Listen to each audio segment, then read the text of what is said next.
কথাই বলবো না, যা জেনেছেন ওদের থেকে জেনে নিয়েছেন, আমি কোনো কথা বলবো না। সই জাল কাণ্ডে এবার শোভনদেব চট্টোপাধ্যায়ের বাড়িতে পৌঁছে গেল সিআইডি। অত্যন্ত বড় খবর আপনাদেরকে দিচ্ছে এই মুহূর্তে, সব থেকে বড় খবর। সই জাল কাণ্ডে এবার শোভনদেব চট্টোপাধ্যায়ের বাড়িতে সিআইডি। আমরা এই বিষয়ে আরো ডিটেলসে জানবো, তবে তার আগে আপনাদেরকে বলি, এর আগে আমরা দেখেছি তৃণমূলের একাধিক বিধায়কের বাড়িতে যায় সিআইডি। এমনকি অভিষেক বন্দ্যোপাধ্যায়কে ভবনে একেবারে ম্যারাথন জিজ্ঞাসাবাদ চলে প্রায় 8 ঘন্টার ওপরে। আর এবার শোভনদেব চট্টোপাধ্যায়ের বাড়িতে পৌঁছে গেল সিআইডি। পিয়ালি মিত্র আমাদের সঙ্গে রয়েছেন, আমাদের প্রতিনিধি পিয়ালি। একেবারেই দেখো, শোভনদেব চট্টোপাধ্যায়ের ভবানীপুরের যে বাড়ি রয়েছে সেই বাড়িতে আজকে সিআইডির 6 জনের একটা টিম তারা এসেছিলেন। সই জালিয়াতি মামলার তদন্তের সূত্রে প্রায় 8 ঘন্টারও বেশি সময় তারা শোভনদেব চট্টোপাধ্যায়ের বাড়িতে ছিলেন। তুমি জানো যে বিতর্কিত চিঠি যেখানে সই জাল করা হয়েছে বিধায়কদের, এটা অভিযোগ। সেখানে শোভনদেব চট্টোপাধ্যায় তাকে বিরোধী দলনেতা হিসাবে প্রস্তাব দিয়ে পাঠানো হয়েছিল এবং সেই ঘটনাকে কেন্দ্র করে কিন্তু যাবতীয় এর আগে তিনি যেটা উল্লেখ করছিল অভিষেক বন্দ্যোপাধ্যায়, তাকে 2 দফায় জিজ্ঞাসাবাদ করা হয়। প্রাণ ঘোষকে আমরা দেখেছি জিজ্ঞাসাবাদ করা হয়েছে। এছাড়া যে বিধায়করা তারা অভিযোগ করেছিলেন যে তাদের সই জাল করা হয়েছে, তাদেরও ভয়েন রেকর্ড করা হয়েছে। সেই মামলার সূত্র ধরেই আজকে শোভনদেব চট্টোপাধ্যায়ের বাড়িতে সিআইডি টিম তারা এসেছিল। যে মিটিং এর কথা হয়েছে বলে দাবি করা হচ্ছে, সেই মিটিং এ তিনি উপস্থিত ছিলেন কিনা, তার নাম যখন প্রস্তাব করা হয় সেই নামের প্রস্তাবে কারা কারা উপস্থিত ছিলেন মিটিং এ, এই সমস্ত বিষয় তার কাছে জানতে চাওয়া হয় বলে মনে করা হচ্ছে। অত্যন্ত গুরুত্বপূর্ণ পিয়ালি, কারণ শোভনদেব চট্টোপাধ্যায়কে তাকেই মমতা তৃণমূল চেয়েছিল বিরোধী দলনেতা করতে। আর তারপরে আমরা জানি যে পুরো জল কত দূর অবধি গড়ায়, আদালত অবধিও যায়। আর এখন একেবারে শোভনদেব চট্টোপাধ্যায়ের বাড়িতে সিআইডি। সেক্ষেত্রে এই যে সই জাল কাণ্ডে আমরা এর আগেও দেখেছি যে একের পর এক বিধায়কদের জিজ্ঞাসাবাদ হয়েছে, একের পর এক বিধায়কদের বাড়িতেও গিয়েছে সিআইডি। শুধু তাই নয়, অভিষেক বন্দ্যোপাধ্যায়কে 2 দফায় জিজ্ঞাসাবাদও করা হয়। একেবারে ম্যারাথন জিজ্ঞাসাবাদের মুখোমুখি হন অভিষেক বন্দ্যোপাধ্যায় এবং কুণাল ঘোষ, এবং অভিষেক বন্দ্যোপাধ্যায়কে মুখোমুখি বসেও জেরা করা হয়। এবং কুণাল ঘোষ তিনি বেরিয়ে এসে বলেছিলেন যে তাকে যা যা প্রশ্ন করা হয়েছিল তিনি তার সঠিক উত্তর দিয়েছেন। তবে অভিষেক বন্দ্যোপাধ্যায়ের উত্তরে সন্তুষ্ট নয় সিআইডি, এমনটাও আমরা সিআইডি সূত্রে জানতে পেরেছিলাম। আর এবার একেবারে শোভনদেব চট্টোপাধ্যায়ের বাড়িতে পৌঁছে গেল সিআইডি। সেক্ষেত্রে মূলত যে যারা যারা সেই প্রস্তাবে সাইন করেছিলেন তারা উপস্থিত ছিলেন কিনা, এই যাবতীয় প্রশ্নের উত্তর জানতে চাইছেন সিআইডির অফিসাররা। আর তাই এবার শোভনদেব চট্টোপাধ্যায়ের বাড়িতে সিআইডির অফিসাররা। শোভনদেব চট্টোপাধ্যায় কিছু হয়তো বলতে পারেন, আমরা শুনি, একটু বোঝার চেষ্টা করি।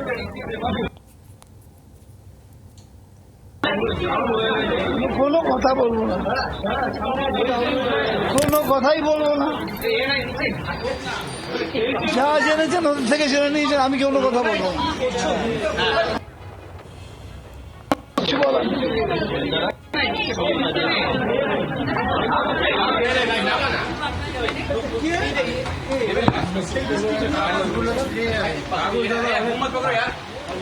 একেবারে তদন্তকারীরা বারবার বলছেন সহযোগিতার জন্য, সিআইডির সঙ্গে কি কথা হয়?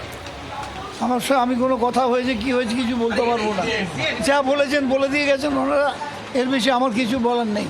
এই সই জালিয়াতি করে একেবারে আপনাকে যে পরিষদীয় দলনেতা তৈরি করা হলো বলেছিল, অভিযোগ কোর্টে কেস আছে, আমি একটা শব্দও বলবো না। আপনি সিআইডিকে সহযোগিতা করলেন? কোনো কথাই বলবো না, সেটা ওদের থেকে জিজ্ঞেস করে নাও না। আমি সহযোগিতা করছি কিনা তো ওরা বলবেন। নতুন যারা বলছেন যে তারাই কোনো কথাই মন্তব্য করছি না। গোটা বিষয় অবশ্যই মানে গোটা বিষয় গোটা বিষয় দেখা গেল। আপনি বলছেন যে বিষয়টা সেটা হচ্ছে বিষয়, আপনি সহযোগিতা করলেন। আমরা দেখলাম 200% সহযোগিতা করেছি,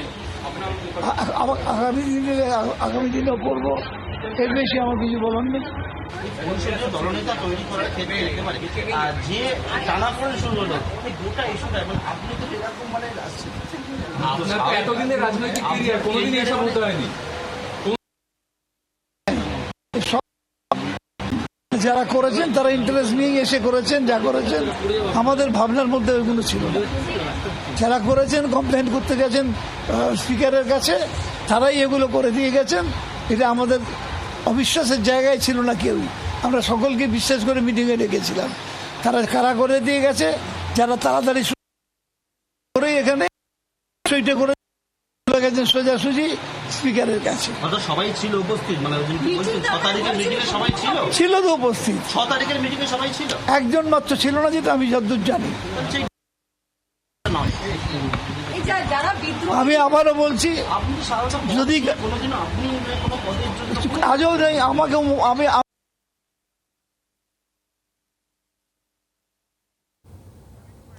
শোভনদেব চট্টোপাধ্যায় তিনি বলছেন 6 তারিখের মিটিংয়ে সবাই ছিলেন। হয়ে গেছে, enough, enough। আমি কখনো কোনো অন্যায় জীবনে করিনি, কেন তো করিনি, কোনো অন্যায় জীবনে করিনি। তারপরেও যদি কেউ বলে অন্যায়,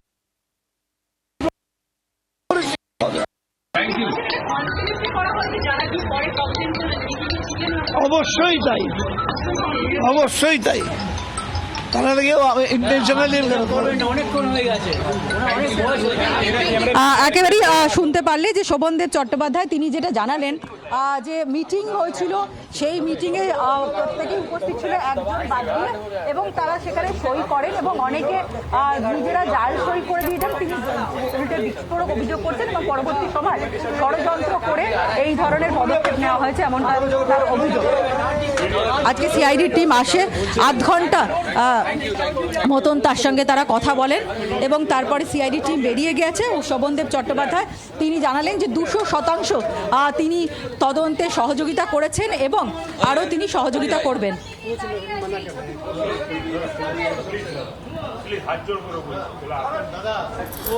পিয়ালি, তাহলে শোভনদেব চট্টোপাধ্যায় তিনি বললেন যে সবাই ছিলেন 6 তারিখের মিটিংয়ে, একজন মাত্র ছিলেন না, অর্থাৎ ষড়যন্ত্র করা হয়েছে, এই অভিযোগ তার।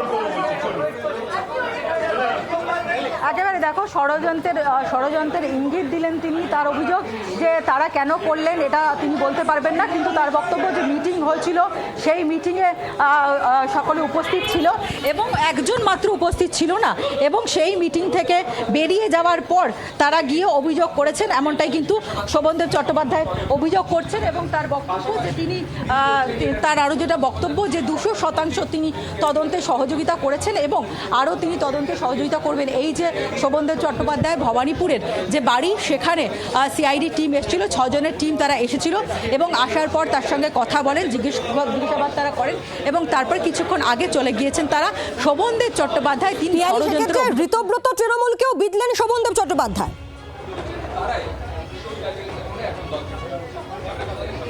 একেবারেই দেখো, তিনি কারোর নাম নিলেন না ঠিকই, কিন্তু কার্যত তিনি নাম না নিয়েই বিধলেন। তিনি বলছেন যে তারা মিটিং হলো, মিটিংয়ে সকলে এসেছিল এবং তিনি যেটা অভিযোগ করছেন, যেখানে আমরা দেখেছি যে সইকে কেন্দ্র করে অভিযোগ এবং অনেক বিধায়ক তারা দাবি করেছেন যে তাদের একেবারে সই জাল করা হয়েছে।